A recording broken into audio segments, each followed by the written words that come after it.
Yeah, greetings now. Today we're going to take a good look at constipation and how it can be repaired. Because you know, when you have cancer, digestive disorders, any kind of bowel disorder, you cannot be constipated.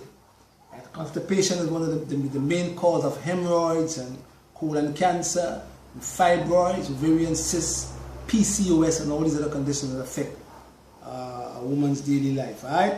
So we're going to look at this organ right here. Alright, we're going to tell you what causes constipation.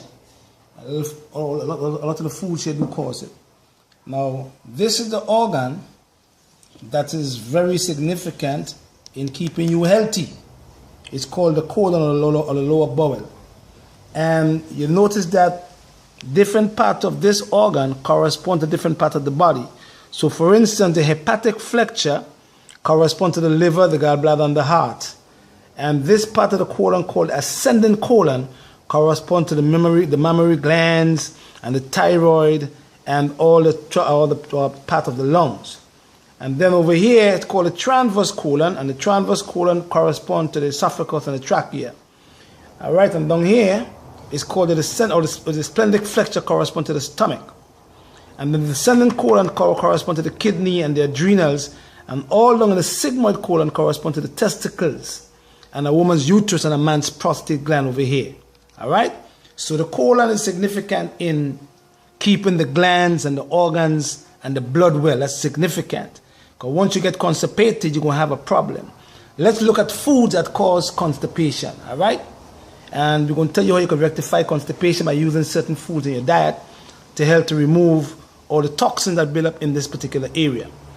Before we go over there, do not let this organ here, it shapes like a U, do not let this organ called the colon or the lower bowel become like that. Alright? When your colon become like this, you start to have what we call thin stool. So your colon is supposed to be fat, like this banana right here. If you have to have fat stool, not thin stool. Once the stool become thin like that, it's telling you that the walls of your colon is being clogged up, so the stool become very thin. And that become problematic long term. Let's look at the foods that cause constipation. White bread. That is one of the foods that cause constipation. Rice and macaroni and all these ronzoni and green bananas also cause constipation too. Now this rice, this food here, I call it a grain. It's rice. And lots of time if you have diarrhea and you want to get rid of the diarrhea, you can also use rice only, eat the rice that's boiled, and the diarrhea will disappear. Because once the rice gets into your digestive system, it clogs up the digestive system so much that your diarrhea disappears. So it is a constipation food. Right? Bread also causes constipation. And there's a lot of other things that cause constipation. Morphine, when you have cancer and they give you morphine, morphine also causes constipation. Iron supplements cause constipation also. And some pills that the doctors give you for depression, antidepressant drugs cause constipation, and also painkillers. All right? Another form of constipation that causes constipation is also when you have bowel disorders, or you have what we call IBS, ileitis, irritable bowel syndrome, Crohn's disease, mucus colitis. They all cause constipation because of the changing of the pH that they create in the large bowel. Right? Another cause of constipation is what we call neuropathy. And lots of people have neuropathy because over here now, a lot of the times, a lot of the nerve and the muscles become damaged in this part of the colon called the ascending colon. And once there is no what we call peristalsis movement because of lacking of muscle contraction, a person gets constipation from that also. Diabetics, people who have diabetes get constipation faster if they have neuropathy because the nerve become damaged. Or you have muscle damage. Also that could cause a person to have constipation. Yeah? Sitting for too long, drivers who sit for a long period of time, also come down with constipation. And when you have hemorrhoids or piles, as we call it in Grenada, that is another sign that your bowel is not working right. Now, once you have constipation, you must fix it. Number 2, if you are sitting on the bathroom, on the toilet bowl for more than 2 minutes, you are constipated. If you go to the bathroom with a book to read for half an hour, you're constipated. If you go into the bathroom 3 to 4 days per week, that's constipation. You have to look at what you're eating to help to fix your constipation, because you're looking to get cancer in this area. And once you have cancer here, the first place the cancer leaves to go is in your liver. And then the cancer becomes very problematic to repair once it gets into this particular organ. Yeah? Next thing again, when you're sitting on the toilet bowl, you must sit like this. And when you sit like this, your sigmoid colon relaxes. And when it relaxes, you have a better movement of the fecal matter moving from the sigmoid into the rectum. So you don't have what we call polyps, or you don't have a lot of waste sitting over here. Over here, come over here. Once you have your feet on the stool and this part of the colon is relaxed, then you have the waste moving out. If you put your feet on the ground without putting your feet on a 1-foot stool, then lots of waste stays in the sigmoid colon and cause you to have polyps, number 1, cause you to have hemorrhoids, number 2, and cause you to get what we call sigmoid carcinoma, cancer in the sigmoid colon. And this cancer down here is very difficult to fix because they can't cut and join. You have to wear a bag till you die. All right? So let's look at some of the things that we can use to fix constipation. Yeah? All right, let's go to some herbs. I'm a herbalist now. So we're looking at herbs. Once you're constipated, you must find the cause of the constipation. So let's look at things you can do to fix the constipation. High fiber diet. You have to have floaters instead of sinkers. If the stool floats, it's telling you that you have a lot of fiber in your diet. If the stool sink, it's telling you it's too heavy. So you have to have floaters instead of sinkers. That's a good sign to tell you if you are constipated or not. Yeah? All right. Now, if you're constipated again, you have to implement 40 billion of your probiotics every single day. You have to take 3,000 micrograms of folic acid per day with B12 and the B complex. And you have to also exercise and move this particular part of the body, like in and out. This part is called the transverse colon. Now, if you do have a big belly, like some men do, this come over here now. This part of your colon, called the transverse colon, is prolapsing.